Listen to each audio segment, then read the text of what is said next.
আমরা আমাদের আজকের রাত্রিকালীন ক্লাসে সেই পূর্বে যে সকল প্রশ্ন এসেছিল কনস্টেবল থেকে এটিএসআই এবং এটিএসআই থেকে টিএসআই, যে বিভাগীয় পদোন্নতি পরীক্ষা হয়েছিল পূর্বে, এ সকল প্রশ্ন নিয়ে আমরা আলোচনা করব। আসলে এই প্রশ্নগুলো আগামী পরীক্ষায় যে আসবে তাও কিন্তু না, তবে আমাদের ধারণা অনেক সময় বিগত সালের প্রশ্নগুলো দেখেই প্রশ্নকর্তা প্রশ্ন তৈরি করেন। যাই হোক, আমরা আজকে যে প্রশ্নটা প্রথমে আলোচনা করব যে একটি বেওয়ারিশ মৃতদেহের চূড়ান্ত সৎকার কিভাবে করতে হয়। অর্থাৎ প্রশ্ন দুই রকম, একটা হলো যে বেওয়ারিশ মৃতদেহের সৎকার কিভাবে করতে হয় এক, আর যদি প্রশ্ন আসে যে আপনি একজন টিএসআই, রাস্তায় একটা বেওয়ারিশ মৃতদেহ পেলেন, সেক্ষেত্রে আপনার করণীয়, এরকম একটা বিষয়। তো আসলে এই প্রশ্নের আলোকে যে জানতে চাওয়া হয়েছে সেটি হলো যে একটা বেওয়ারিশ মৃতদেহ যদি পাওয়া যায় সেক্ষেত্রে এটা সৎকার কিভাবে করতে হবে। এরকম প্রশ্ন আসলে এর উত্তরটা কত হবে এটা তোমরা কেউ জানো? এটা কি বলতে সিআরপিসি পারো? 174 3 স্যার। হ্যাঁ, সিআরপিসি 174-3। সিআরপিসির 174-3। আচ্ছা, এটা কত? এটা ইয়ার জাফর ইকবাল,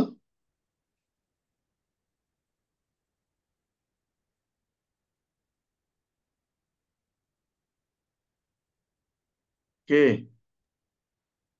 জাফর ইকবাল, স্যার পিআরবি 310 নাকি স্যার এটা? স্যার ইয়া, টিআরপি 313, সা- 14 এবং 10। 310। হ্যাঁ, টিআরপি 313 এবং টিআরপি 310। প্রশ্নটা তো এরকম হয় না। প্রশ্নটা হলো একটি বেওয়ারিশ মৃতদেহের চূড়ান্ত সৎকার কিভাবে করতে হয়। স্যার প্রশ্ন হলো 310 না স্যার? এখানে কোনটা আসবে, কেউ বলতে পারো? স্যার পিআরবি রা- 310 হবে স্যার। দেখি। রাজলক্ষ্মী,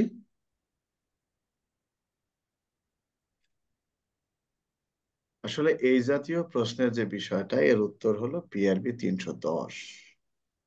অর্থাৎ পিআরবি 310-এ যে বিষয়টি বলা আছে যে বেওয়ারিশ কোন মৃতদেহ, এটি অপসারণের দায়িত্ব বা চূড়ান্ত সৎকারের দায়িত্ব হলো জেলা প্রশাসন, অর্থাৎ জেলা ম্যাজিস্ট্রেট বা স্থানীয় পৌরসভার।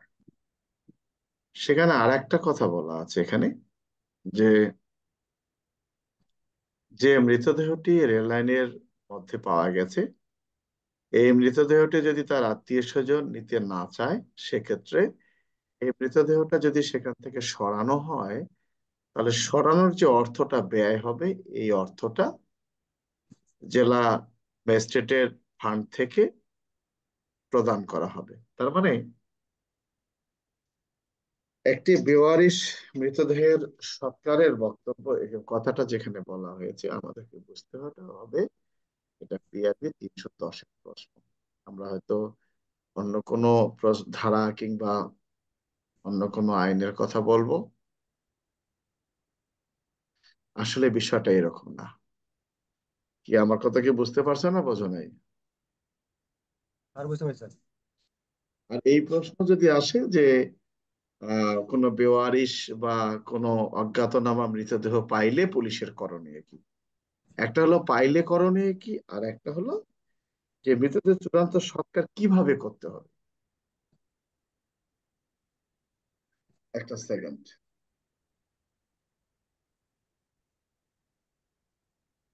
আমরা যেটা আলোচনা করলাম সেটি হলো যে একটা দেখো, প্রশ্নটা মানে বুঝে উত্তর দিতে হবে। যদি প্রশ্ন আসে যে কোনো বেওয়ারিশ মৃতদেহ পেলে পুলিশের করণীয় কি, বা আপনি একজন এটিএসআই, আপনার থানা এলাকায় একটা মৃতদেহ পেলে, বেওয়ারিশ কোনো মৃতদেহ পেলে আপনার করণীয় কি। আসলে এইরকম অবস্থার প্রেক্ষিতে তো আপনার আসলে কিছুই করার নাই, কারণ এটা আপনি আঙ্গুলের ছাপও নিতে পারবেন না, কিছুই করতে পারবেন। তাহলে আপনার করণীয়টা কি? আপনার কাজ হবে এই মৃতদেহটা পাওয়ার পর মৃতদেহের কোনো কেউ যেন মৃতদেহটা স্পর্শ করতে না পারে বা কোনো আলামত যাতে ধ্বংস হতে না পারে, সেটাকে আপনি এটাকে ঘেরাও করে রাখবেন এবং থানাকে সংবাদ দিবেন। থানা পুলিশ যাওয়ার পর তার নিকট এই মৃতদেহটি হস্তান্তর করবেন এবং তিনি যে সকল কার্যক্রম পরিচালিত করবেন তাকে আপনি সহায়তা করবেন। এছাড়া আপনার এটিএসআই বা টিএসআই হিসেবে কিছু করণীয় নেই। আমার কথা কি বুঝতে পারছো তোমরা? কে? জি স্যার।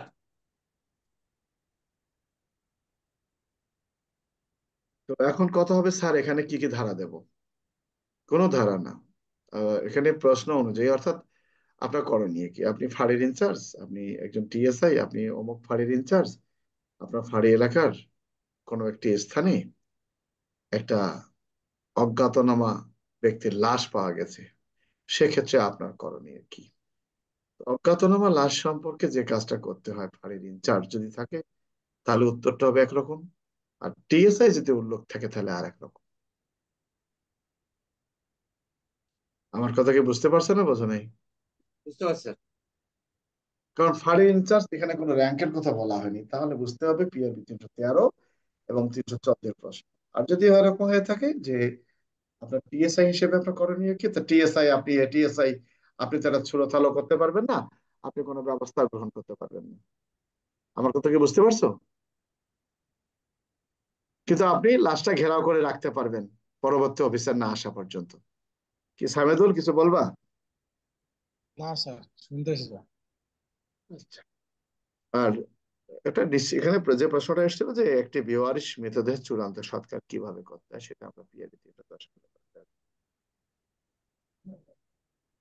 সকল। আচ্ছা, এখানে বলা আছে অফিসার ইনচার্জ তার থানা এলাকায় জমি সংক্রান্ত শান্তিভঙ্গের আশঙ্কা রয়েছে এ ধরনের সংবাদ পেয়ে টহল দল দ্রুত ঘটনাস্থলে যাওয়ার নির্দেশ প্রদান করেন।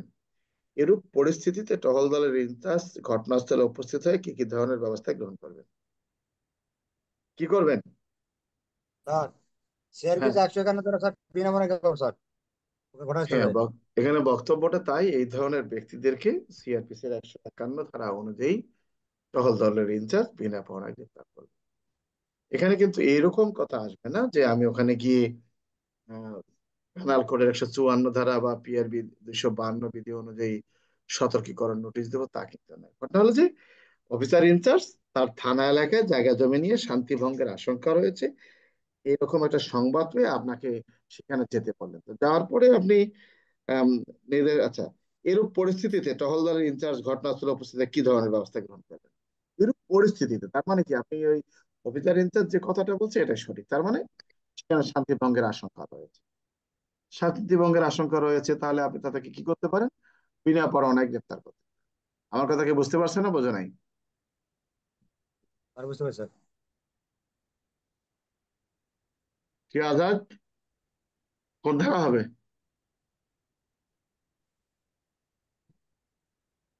শান্তিভঙ্গের আশঙ্কা থাকলে তো স্যার গ্রেপ্তার করতে পারবে স্যার। হুম। কিন্তু যদি প্রশ্ন আসে যে আপনি ফাঁড়ির ইনচার্জ, আপনি জানতে পারেন আপনার ফাঁড়ি এলাকার কোনো একটি স্থানে স্থাবর সম্পত্তি নিয়ে, হ্যাঁ, গোলযোগ সৃষ্টি হওয়ার সম্ভাবনা রয়েছে বা শান্তি ভঙ্গের আশঙ্কা রয়েছে, এমন ক্ষেত্রে আপনার করণীয় কি? স্যার, হ্যাঁ, কি ছিল স্যার? সিআরপিসি পেনাল কোড 154 দ্বারা পিআরবি 252 বিধি অনুসারে স্যার ওই পক্ষে সতর্ক নির্দেশ কিন্তু জারি করবো স্যার, ওই এখানে সুযোগ স্যার। টিএসআই এর কথা থাকলে টিএসআই তো অনেক কিছু দিতে পারে না, তুমি বোঝো না তো এগুলো। টিএসআই এটিএসআই তাদের জন্য আইনটা কিছুটা কিছুটা ক্ষেত্রে, অনেক ক্ষেত্রে তাদের জন্য কিছুটা আহ, সীমিত করে রাখা আছে, বুঝতে পারছো? কি আমার কথা বোঝো নাই?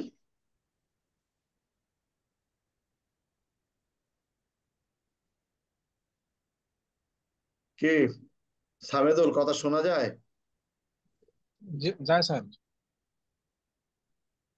আচ্ছা, আজকে দেখলাম ইয়া নাই আমাদের আরেকজন। আচ্ছা, মাদক দ্রব্যের দোকান বা পানশালা সাময়িকভাবে বন্ধের ঘোষণা কে দিতে পারেন এবং স্যার, সর্বোচ্চ কতদিনের জন্য দিতে পারেন? স্যার, হ্যাঁ, মাদক দ্রব্য নিয়ন্ত্রণ আইনের 19-এর আগ ধারা উল্লেখ করা আছে স্যার। কোন উল্লেখ করা আছে, মহানগর এলাকার পুলিশ কমিশনার যদি এলাকার শান্তি শৃঙ্খলা রক্ষার্থে প্রয়োজনে 30 দিন পর্যন্ত স্যার সাময়িক এখানে তো ঘোড়ার ডিম পদক্ষেপ মিয়া, করতে পারে, একটু ধরা বেশি যেতে পারে। বুঝছো মিয়া।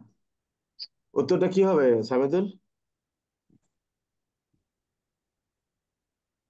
কি উত্তর হবে সাবেদুল? ঘোড়ার ডিম বইয়ে নেয় নেই। আজাদ, কি হবে উত্তরটা?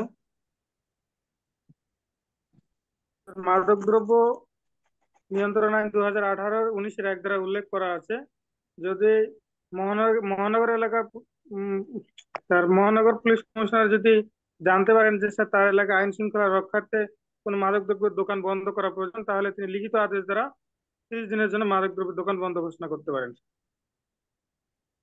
তোমাদের উত্তরে তো হলো না, তোমাদের পড়ো নাই। এখানে প্রশ্ন হলো মাদকদ্রব্যের দোকান বা পানশালা সাময়িকভাবে বন্ধের আদেশ কে দিতে পারে? তোমাকে উত্তরটা হবে যে মাদকদ্রব্য নিয়ন্ত্রণ আইন 2018 এর 19-এর 1 ধারায় উল্লেখ করা আছে যে জেলা এলাকার ম্যাজিস্ট্রেট অথবা আইন পুলিশ শৃঙ্খলা কমিশনার। রক্ষার্থে জেলা ম্যাজিস্ট্রেট এবং মহানগর এলাকার জন্য পুলিশ কমিশনার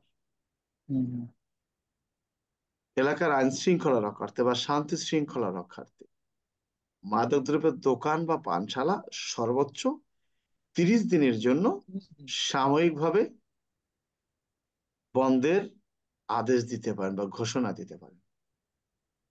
এখানে প্রশ্ন হলো দুটো, তুমি পুলিশেরটা দিচ্ছ, এখানে তো বলা আছে কে দিতে পারে, আমি লিখবো যে মাদকদ্রব্য নিয়ন্ত্রণ আইন 2018 19-এর যে বক্তব্য যে আহ জেলা ম্যাজিস্ট্রেট বা মহানগর এলাকার জন্য পুলিশ কমিশনার তিনি এলাকার আইন শৃঙ্খলা রক্ষার্থে বা জনস্বার্থে, যে কথাটি হলো জনস্বার্থে, কোনো মাদকদ্রব্যের দোকান বা পানশালা সর্বোচ্চ 30 দিন পর্যন্ত বন্ধের আদেশ দিতে পারেন। কথাটাকে বুঝতে পারছেন না বোঝে নাই? বুঝতে পারছি। আচ্ছা, কোন কোন ক্ষেত্রে জনসাধারণ একজন আসামিকে বিনা পরোয়ানায় গ্রেপ্তার করতে পারেন? এটা কত ধারার প্রশ্ন রাজলক্ষ্মী?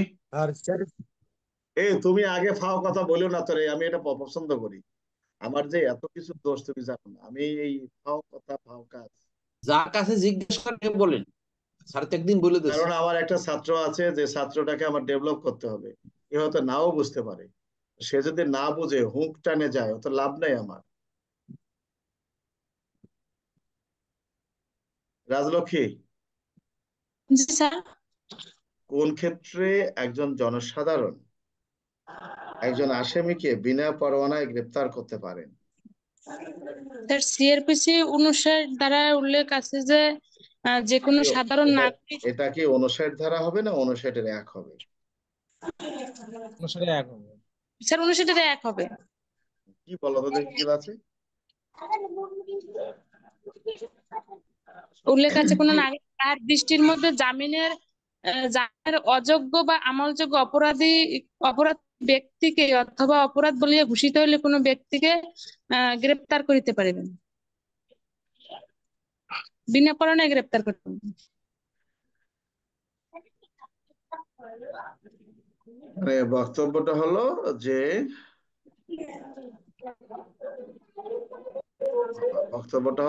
যে একজন জনসাধারণ অপর আর একজন জনসাধারণকে বিনা পরোয়ানায় গ্রেপ্তার করতে পারেন যদি কিনা সেই জনসাধারণটা তার সম্মুখে এরকম অপরাধ করে যে অপরাধটি কিনা আমলযোগ্য এবং জামিনের অযোগ্য। এই তো নাকি? জি স্যার। এটা কত ধারা? সিআরপিসি 59 1 ধারা স্যার। আচ্ছা, ঠিক আছে, রাকিব, একজন পুলিশ অফিসার গ্রেপ্তারকৃত আসামিকে কতক্ষণ পর্যন্ত আটক রাখতে পারেন? একজন পুলিশ অফিসার 24 ঘন্টার জন্য আটক রাখতে পারে স্যার। কত ধারায় আছে? এটা স্যার হলো ফৌজদারি কার্যবিধি আইনের 61 ধারা। এরকম উত্তর আসলে আমরা কিভাবে লিখবো, মানে প্রশ্ন আসলে আমরা উত্তরটা কিভাবে লিখবো? দেখবো স্যার, যদি কোনো ব্যক্তিকে বিনা পরোয়ানায় গ্রেপ্তার করা হয় তাহলে ফৌজদারি কার্যবিধি আইনের 61 ধারা মোতাবেক উক্ত ব্যক্তিকে 24 ঘন্টার মধ্যে আদালতে হাজির করিতে হবে। এখানে কি আর কোনো ধারা আসবে আজাদ? পুলিশ আইনে 24 আর পিআইবি 213 আসবে স্যার, নাকি? না না না না, শুধু 61 হবে। 61 আছে। ওই 61 ধারে তো আসে। আজাদ কোন ধারা আসবে আর? ধারা আসবে না স্যার, হ্যাঁ, আর ধারা আসবে না স্যার, কোনো ধারা আসবে না, 61 ধারা শুধু আসবে। প্রশ্ন হলো পুলিশ অফিসার একজন গ্রেপ্তারকৃত আসামিকে কতক্ষণ পর্যন্ত আটক রাখতে পারে? 61 81 আসবে স্যার, দুটোটা আসবে। আসতে পারে স্যার, ওই যে 167 যদি রিমান্ডের আদেশ না থাকে, এটা এখানে শুধু ধারা আসবে 81 এবং 61, জেনে রাখবে। কারণ এখানে কিন্তু বলা হয় নাই বিনা পরোয়ানায় গ্রেপ্তারকৃত ব্যক্তিকে কতক্ষণ পর্যন্ত থানা হাজতে আটক রাখা যায় বা পুলিশ আটক রাখতে পারে। এখানে কিন্তু বিনা পরোয়ানার কথাটা আসেনি। তো যেহেতু বিনা পরোয়ানার কথাটা আসে নাই, আমাদেরকে ধরে নিতে হবে দুটো ধারা। তাহলে আমরা লিখবো যে সিআরপিসির 61 ধারায় উল্লেখ করা আছে, বিনা পরোয়ানায় যে ব্যক্তিকে গ্রেপ্তার করা হয়েছে, যদি সিআরপিসির 167 ধারার কোনো আদেশ না থাকে, তাহলে সেই ব্যক্তিকে গ্রেপ্তারের সময় বাদ দিয়ে 24 ঘন্টার অধিক থানা হেফাজতে আটক রাখা যাইবে না। আর সিআরপিসির 81 ধারায় উল্লেখ করা আছে, পরোয়ানা বলে যাকে গ্রেপ্তার করা হয়েছে, এই আসামিটাকে অনতিবিলম্বে সংশ্লিষ্ট আদালতে হাজির করতে। বিষয়টাকে বুঝতে পারছো না, বোঝো নাই?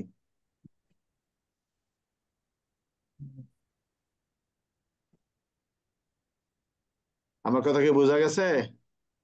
জি স্যার। জি স্যার। স্যার গেছে। আর যদি প্রশ্ন আসে বিনা পরোয়ানায় গ্রেপ্তারকৃত ব্যক্তিকে একজন পুলিশ কতক্ষণ পর্যন্ত থানা হাজতে রাখতে পারে, বা আপনি ফাঁড়ির ইনচার্জ হিসেবে একজন ব্যক্তিকে সিআরপিসি 54 ধারায় গ্রেপ্তার করেছেন, আপনি এই গ্রেপ্তারকৃত ব্যক্তিকে কতক্ষণ পর্যন্ত আপনার ফাঁড়ির হেফাজতে রাখতে পারবেন? তখন কিন্তু শুধুমাত্র 61 ধারা আসবে। আমার কথা কি বুঝতে পারছে না, বোঝো নাই? বুঝতে শরীফুল, পারছি স্যার। বুঝতে পারছি শরীফুল, স্যার। শরীফুল, জি স্যার, বুঝতে পারছি স্যার। কি তোমার উপরে কি গজব চলে গেছে?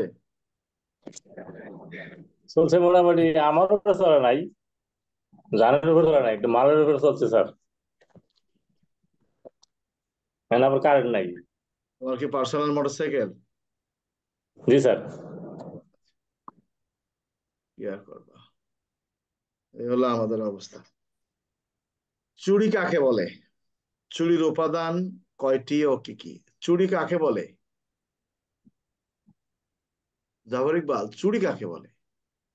স্যার, পেনাল কোড 378 ধারা অনুযায়ী অস্থাবর সম্পত্তি, মানে অসাধুভাবে আরে কি অন্যত্র কি ঘোড়া ডিম বলো মিয়া, মুখস্থ বিদ্যা বলতে পারো না। চুরি কাকে বলে?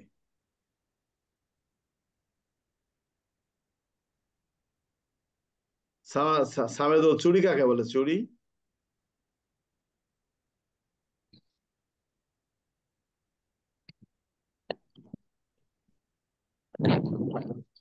আজাদ, চুরি কাকে বলে?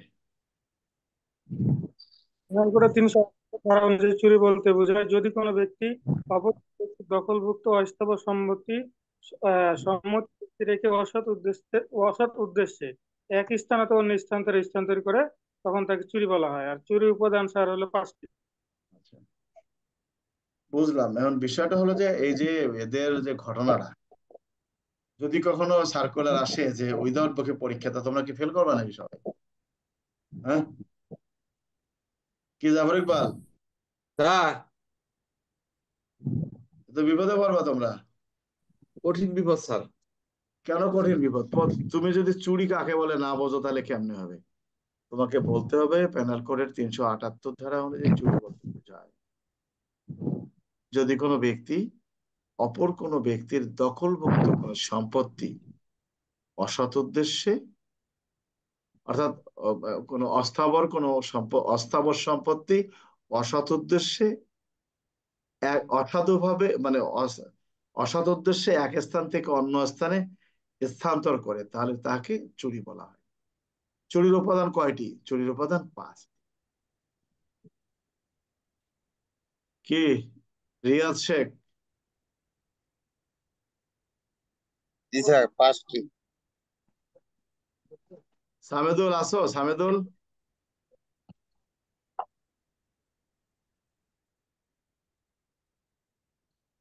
সামেদুল শুনতে পাচ্ছ? সামেদুল,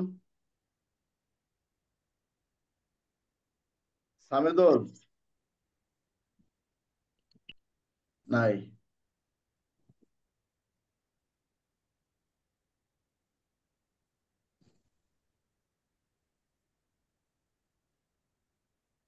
যাক, এগুলো বুঝতে হবে। চুরি কখন দস্যুতায় পরিণত হয়? রাকিব, চুরি কখন দস্যুতায় পরিণত হয়? দণ্ডবিধি আইনে 390 ধারা মোতাবেক চুরি করার সময় দণ্ডবিধি বলতে কোনো শব্দ নাই। পেনাল কোড স্যার না, আমরা বলবো প্যানাল কোডের, প্যানাল কোড আইন হবে না, প্যানাল কোডের পেনাল কোডের 390 ধারা অনুযায়ী ধারা একটা অনুযায়ী আমাদেরকে বলতে কথাটা হবে এরকম যে প্যানাল কোডের 390 ধারা অনুযায়ী একটা চুরিকে তখনই দস্যুতা হিসেবে বলা হবে বা তখনই দস্যুতা হিসেবে পরিণত হয়। এরপরে তুমি বললা যখন কিনা, বুঝতে যখন পারছো কিনা কথাটা? জি স্যার, যখন কিনা চুরি করার সময় মৃত্যু বা গুরুতর আঘাতের ভয় দেখায় বা বা আঘাত দান করে, তখন উক্ত চুরি দস্যুতায় পরিণত হয়। ধারা কত? 390, শাস্তি 392। এই শাস্তির ফাও ধারাটা আমরা এখানে দেব না। আমরা ফাও খাওয়ার অভ্যাস বাদ দিতে হবে, আধুনিক পুলিশ আধুনিক কাজগুলা করতে। আমরা কোনো ফাও খাবো না। ঠিক আছে স্যার। শোনো, এই প্রত্যেক দিন সকালে ওঠার পর আমার এখানে আমি যেখানে চা খাইতে যাই বাসার থেকে, তো সেখানে তার মানে আমরা যেটা জানলাম যে একটা চুরি দস্যুতায় তখনই পরিণত হয় যখন পেনাল কোডে 390 ধারায় বলা আছে যে চোদ্দ সম্পত্তি লইয়া যাইবার কালে বা লইয়া যাইবার চেষ্টা কালে গুরুতর আঘাতের ভয় বা মৃত্যুর ভয় দেখায় কিংবা আক্রমণ করেন, তো এই ধরনের চুরিটা তখন আর চুরি থাকে না, দস্যুতায় পরিণত হয়। ভালো কথা। কোন কোন ক্ষেত্রে পুলিশ অফিসার আগ্নেয়াস্ত্র ব্যবহার করতে পারেন আমরা এটা আলোচনা করেছি ভালো করে। যা এসকর্ট কালে একজন বন্দির হাতকড়া ব্যবহারের নিয়মাবলী আলোচনা করুন। এসকর্ট কালে একজন বন্দির হাতকড়া ব্যবহারের নিয়মাবলী আলোচনা করুন। এটা পিআরবি কত? পিএরবি 330 স্যার। না না না, এটা হবে 703 স্কট কালে। এটা 703 এসকর্ট কালে একজন বন্দির, এসকর্ট কালে। স্যার আর ওই 330-এ কিন্তু এসকর্টের কথা বলা হয় নাই, বলা আছে যাকে তুমি ব্যবহার। গ্রেফতার করেছো সেই গ্রেফতারকৃত ব্যক্তিটাকে কিভাবে হাত করা লাগাবা। আর এসকর্টের কথা বললে অবশ্যই 703। বোঝা গেছে জাফর ইকবাল? স্যার দুইটা আবার 703 330 দুইটা আসবেন, একটাই 703। একটা আসবে 703, দুইটা আছে। করলাম তো, কোনো ভেজাল নাই। আগে বুঝতে হবে এসকর্ট কালে একজন বন্দির হাত করা ব্যবহারের নিয়মাবলী। এসকর্ট কালে একজন বন্দির হাত করা ব্যবহারের নিয়মাবলী 703-এর মধ্যে বলা আছে। কি বলা আছে সেখানে? 703-এ কত? 3টা পয়েন্ট করা আছে স্যার ওখানে। ওটা হলো, একটা হলো রেলে ভ্রমণ, একটা হলো বোটে বা রাস্তায় ভ্রমণ, আর একটা হলো স্টিমারে এখানে কিন্তু ভ্রমণ। বলা নাই যে কিভাবে আপনি এসকর্ট করবেন, বলছে এসকর্ট কালে হাত করাটা কি করবেন, কখন খুলে দেওয়া যাবে কখন দেওয়া যাবে না, এটা বলা আছে। আর পিআরবি 330-এ বলা আছে গ্রেপ্তারকৃত ব্যক্তি হাত করা ব্যবহার, অর্থাৎ যাকে আপনি গ্রেপ্তার করেছেন। আর এখানে বলছে এসকর্ট করা কালে, তো দুটো আলাদা। বোঝা গেছে এটা শরীফুল?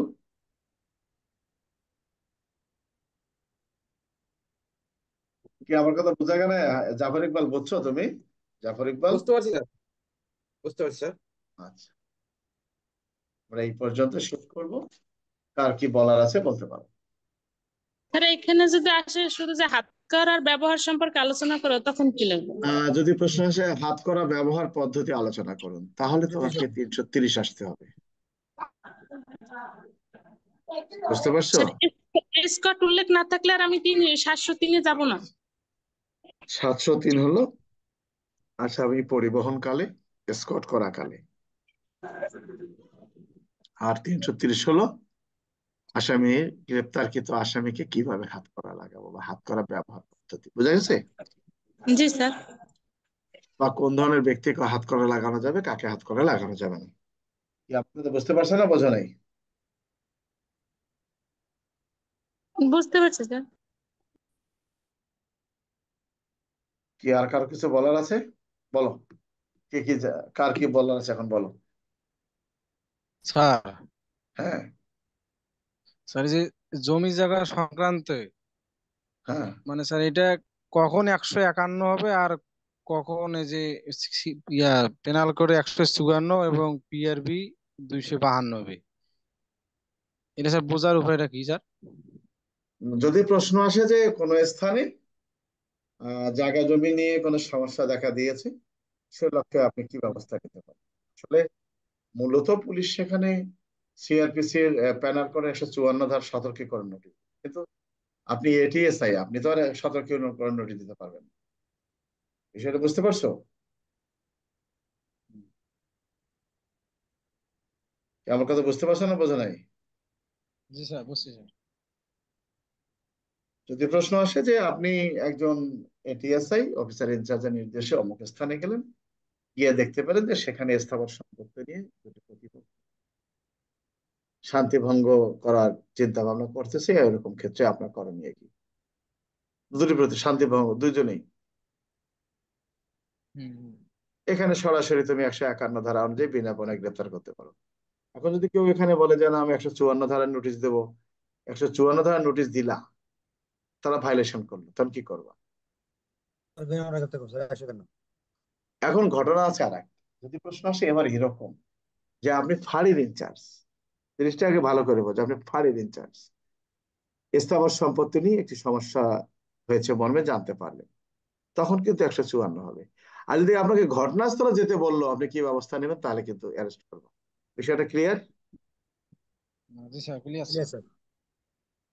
আপনি ফাঁড়ির ইনচার্জ, আপনার করণীয় কি? ফাঁড়িতে আসেন, এরকম সমস্যা আসছে, আপনি তাদের প্রতি তখন ফাঁড়িতে বসে আপনি দিতে পারেন।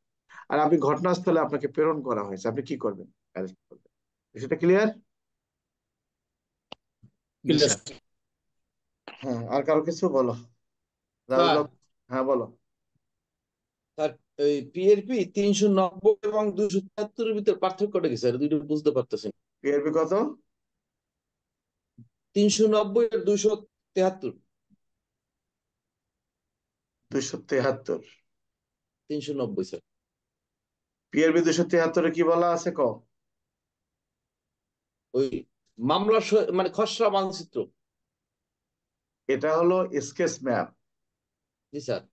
স্কেচ ম্যাপ অর্থাৎ ফৌজদারি অপরাধে রুজুকৃত মামলার তদন্তকারী কর্মকর্তা মামলা তদন্তের কালে যখন তিনি ঘটনাস্থলে যান, এই ঘটনাস্থলে গিয়ে ঘটনাস্থলের যে বিবরণ তিনি কাগজে অঙ্কন করেন বা লেখেন, এটি হলো স্কেচ ম্যাপ বা খসড়া মানচিত্র সূচি। বুঝা গেছে? জি স্যার।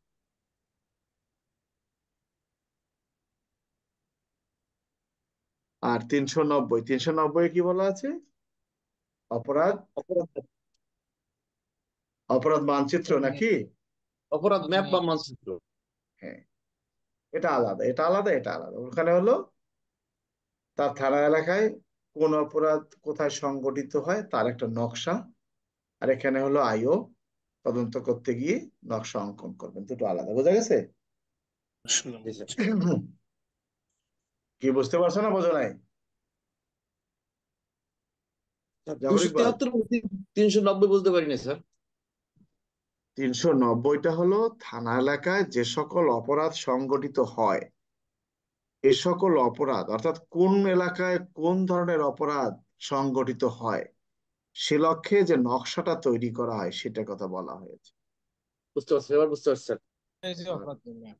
আর 273-এর বক্তব্যটা হলো তুমি আইও, মামলা তদন্ত করতে গেছো, যাওয়ার পর মামলার ঘটনাস্থল সম্পর্কে যে তুমি ম্যাপটা তৈরি করো, এটি হলো কনস্টাবল। বুঝতে পারছো? এবার বুঝতে পারছি স্যার।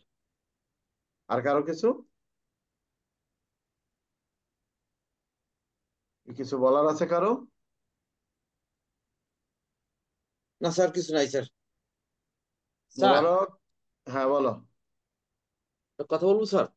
হ্যাঁ স্যার, অবশ্যই। প্রশ্ন নিয়ে আলোচনা করেন, যেমন আগামীকালকে কোন প্রশ্ন কোন সালের প্রশ্ন নিয়ে আলোচনা করবো, এরকম ধারণা দিলে হয়তো আমরা প্রাথমিক না, ধারণা সাল একটু টাল ভালো নাই, হতো। তোমরা এই ধারণাগুলো করো না, আমি যেটা নগদ পড়াই এটাই মনে করো, কারণ এগুলার অনেক এই জন্য তো থিওরি তুমি, সালটাই দিই। না অনেক থিওরি তুমি বুঝবা না। আমি যখন বুঝতে বলবো কালকে এই ডেটে পরবর্তী সবগুলো আমার মুখস্থ, দরকার নেই যাওয়ার ক্লাস। বুঝতে পারছি স্যার। হ্যাঁ ঠিক স্যার কথাটা। দেখা গেল আজকালকে কইলাম যে বিনা বড়ায় গ্রেফতার এই, আর পুলিশ কখনো আগ্নেয়াস্ত্র ব্যবহার করতে পারে, আত্মরক্ষার অধিকার, ছাত্র এগুলো কয়বার পড়াইছে, তাকে আজকে একটু কাম আছে যাওয়া দরকার। বুঝতে বিষয়টা পারছি। কি বুঝতে পারছো? না, বুঝতে পারছি স্যার, ঠিক আছে। স্যার এই যে মোবারক স্যার আমাকে ফোন দিছিল স্যার। হ্যাঁ, তোমার মোবারক সাথে শোনে না, ঘটনা কি? ওই যে আমাকে বলতেছে ফেসবুক গ্রুপে স্যার ভিডিওটা মানে ইয়ে করতে চাচ্ছে। না, আমরা ইউটিউবে দিচ্ছি আমাদের সবার উদ্দেশ্যে। আমরা তো ইউটিউবে দিচ্ছি। আমি ইউটিউবে পাচ্ছি স্যার, আমি আজকে দেখলাম ক্লাসটা। ইউটিউবে স্যার পাই না স্যার, ইউটিউবে দিয়েন স্যার, আমাদের গ্রুপটা তো দিয়েন, তাহলে আর একটু ভালো হয় স্যার, আমরাও দেখলাম ইউটিউবে থাকলো, যদি থাক স্যার। আচ্ছা ঠিক আছে, দিয়ে দেবো।